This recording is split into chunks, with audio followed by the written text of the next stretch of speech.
Eu sou o pastor Arthur Benevenuti, pastor da Igreja Evangélica Luterana do Brasil, a caminho da Jamaica, onde serei missionário, e esse é o programa Crescendo em Cristo, que hoje está estudando o livro de Gênesis, no capítulo 25. Esse é um capítulo que inicia com o relato de Abraão com uma mulher chamada Quetura, e descreve quem são os descendentes de Abraão com Quetura e o que aconteceu com eles. Depois, do versículo 7 até o versículo 11, nós temos o relato da morte de Abraão e a descrição de que Abraão foi sepultado junto com Sara, uma sepultura num lugar onde ele havia comprado em Canaã, onde depois isso vai ser importante, né, para o povo de Deus. E o texto mostra como é que as promessas que Deus fez com Abraão, ou para Abraão, agora seguiram os seus descendentes, e especialmente vão ser cumpridas por meio de Isaque, que era o filho que Deus havia prometido. As promessas seguem com Isaque. A gente vai ter também uma descrição do que acontece com os descendentes de Ismael, que é o filho de Abraão com Agar, que é a escrava de Sara. Isso nós temos relatado desde o versículo 12 até o versículo 18. E nós temos do versículo 19 até o versículo 26 um relato dos descendentes de Isaque, onde justamente o texto bíblico continua contando a história, porque justamente é aqui que as promessas de Deus vão se cumprir, promessas que ele havia feito para Abraão. Isaque casa com Rebeca, né? Rebeca é irmã de Labão, e esses personagens vão ser importantes para a sequência da história. E essa Rebeca, esposa de Isaque, ela fica grávida de gêmeos. E então esses gêmeos serão Jacó e Esaú. E no nascimento deles, o que o texto descreve é que o Jacó nasce segurando no calcanhar de Esaú. Esaú nasce antes, por isso Esaú é o primogênito. Teoricamente, todos imaginam que é por meio de Esaú que Deus vai continuar cumprindo as suas promessas. Mas Deus escolhe, de alguma forma, o Jacó e não o Esaú. Jacó e Esaú são descritos aqui no texto bíblico com diferenças físicas e diferenças de personalidade. E aí então, quando a gente percebe o texto bíblico nos dizendo que Deus havia escolhido Jacó, que era o mais novo, e não Esaú, que era o primogênito, talvez a gente se pergunte por quê. Por que Deus escolhe Jacó e não escolhe Esaú? Por que Deus escolhe cumprir a sua promessa por meio de Jacó? E nós não vamos encontrar qualquer resposta olhando para a pessoa e para o comportamento e para a vida do próprio Jacó. Nós só encontraremos resposta na graça de Deus. Quando Deus escolhe, ele escolhe sempre por graça. O motivo não está naquele que foi escolhido. O Jacó não era mais especial do que o Esaú. O Jacó, não havia nada no Jacó que justificasse essa escolha. Essa escolha só pode estar em Deus. Deus é amoroso, Deus é bondoso e ele resolve abençoar Jacó e nos abençoa, trazendo o Salvador como um descendente de Jacó, que vai depois ter o nome trocado para Israel pelo próprio Deus. O texto descreve também o momento em que o Esaú, irmão mais velho, vende o direito de primogenitura para o Jacó. O direito de ser o primogênito, o direito de herdar tudo que é da família, o direito de ser aquele que substitui o pai. E nós vemos no versículos 27 e 28 que nos dizem: cresceram os meninos, Esaú tornou-se perito caçador, homem do campo.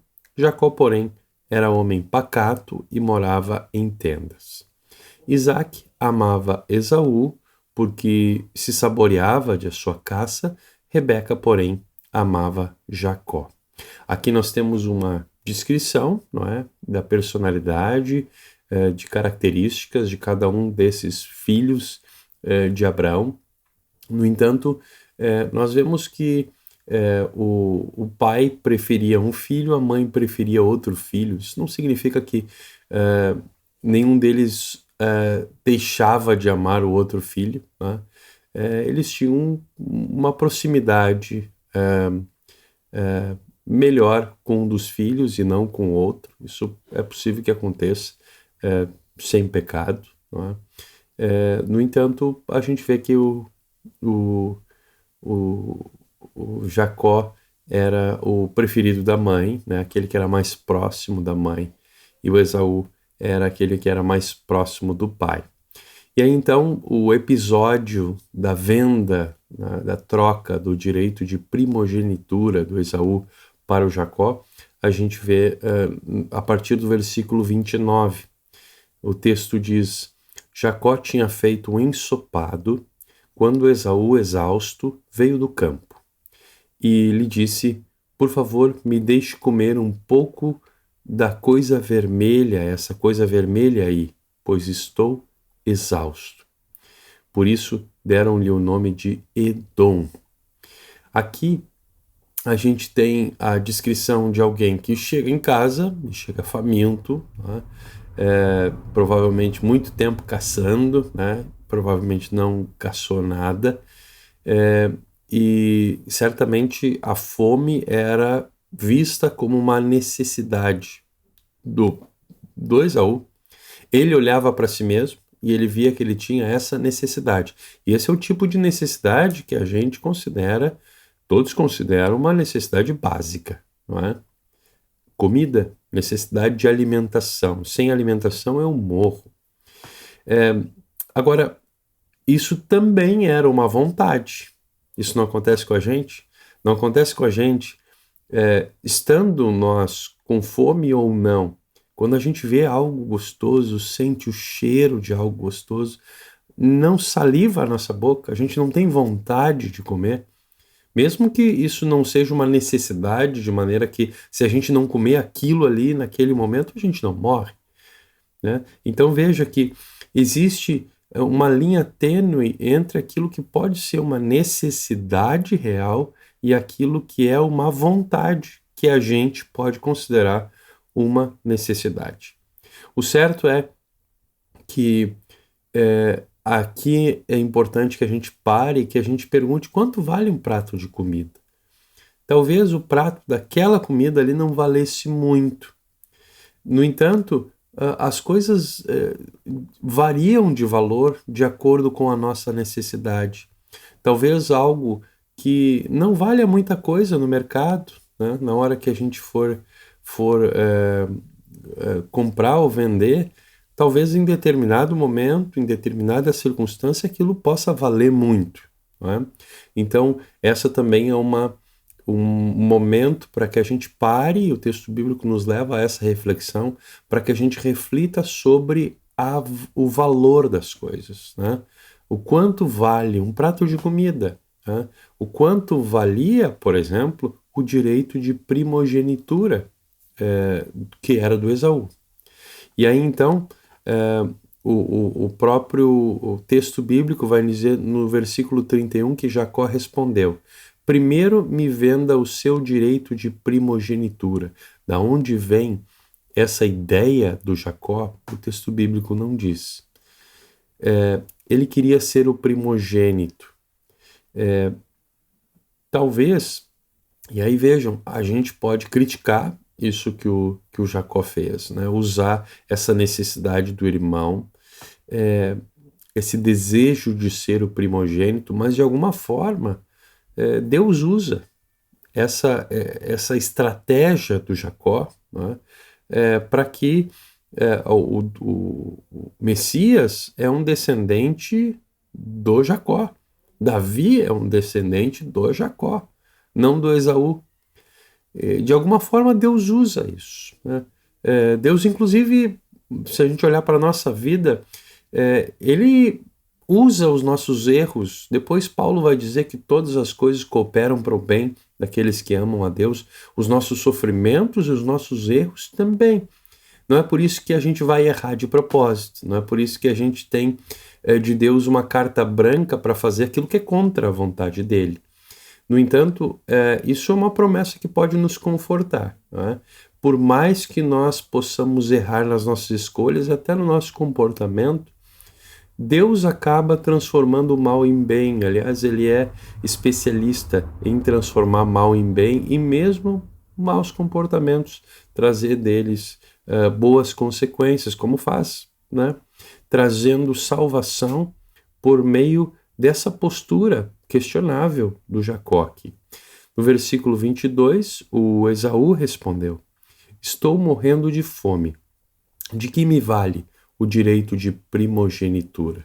E aqui o próprio Esaú está levantando essa discussão sobre o valor.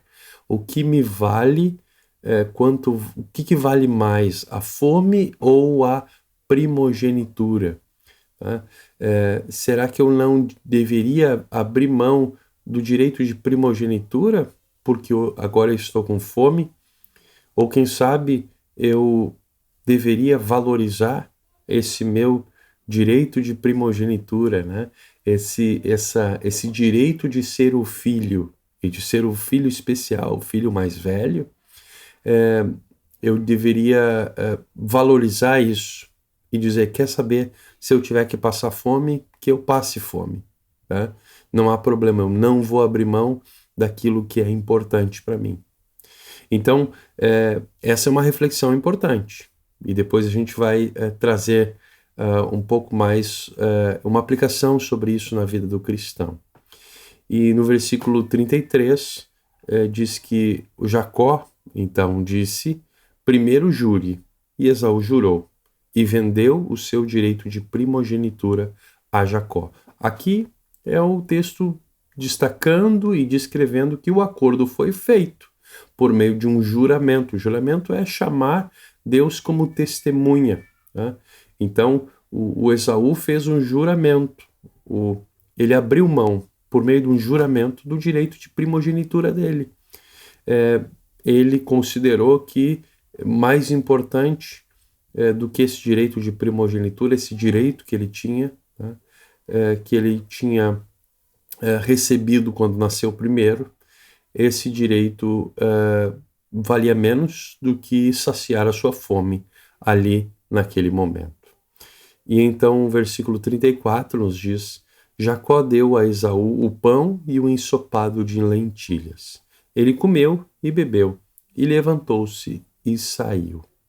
Assim, Esaú desprezou o seu direito de primogenitura. E aqui nós temos essa interpretação de Moisés quando depois relata isso e escreve sobre isso, né? Moisés é que registra isso no livro de Gênesis, que essa postura do Esaú foi um desprezo do seu direito de primogenitura, como se isso não valesse nada. E talvez a gente vai dizer, poxa, mas ele estava com fome. A gente não sabe de fato quais eram as situações, não é? Mas será que existem situações em que mesmo necessidades básicas não devem ser colocadas em segundo plano? A gente não tem nada mais importante do que necessidades básicas? Necessidade de sono, necessidade de física, né, de água, de comida, necessidade de abrigo. Será que a gente não tem nada mais importante do que isso? Em diversos momentos na história, cristãos foram aqueles que abriram mão de necessidades básicas para confessar a sua fé. Abriram mão de proteção, abriram mão da sua casa, abriram mão da sua vida. Muitas vezes confessando a sua fé em um contexto em que possivelmente ou certamente seriam mortos por confessarem a sua fé. Então, é importante que a gente saiba que o povo de Deus tem algo mais importante do que necessidades básicas. E disso a gente não pode abrir mão, mesmo quando assuntos são necessidades básicas. Tem muita gente que diz, por exemplo, mas pastor, Puxa vida, acordar domingo de manhã para mim e ir no culto é muito difícil, porque é o único dia que eu posso dormir até mais tarde. Então, eu devia abrir mão do meu sono, eu preciso dormir, né? Então, veja, é justamente esse dilema. Claro que de uma maneira né, em que o contraste não é tão grande quanto aqui no texto de Gênesis 25. Depois vem a hora de Jacó cobrar a dívida. Não é nesse texto que o Jacó vai cobrar a dívida. Só que chega a hora em que, se a gente faz um juramento, se a gente faz uma promessa, essa promessa vai precisar ser cumprida. E mesmo que o Jacó pudesse, que o Esaú pudesse não ter a intenção de cumprir a sua promessa, Jacó fez com que ele cumprisse a sua promessa. Isso vai vir capítulos depois. Esse texto é um texto que nos dá a oportunidade de pensar a respeito de qual é o nosso prato de lentilhas. O que aquilo é aquilo que nos tem feito deixar a nossa primogenitura de lado. O que tem feito a gente colocar em segundo plano a nossa filiação de Deus. Isso é muito perigoso. Nós não podemos fazer com que nada faça com que a nossa filiação de Deus, o nosso direito de primogenitura, fique em segundo plano, fique em segundo lugar.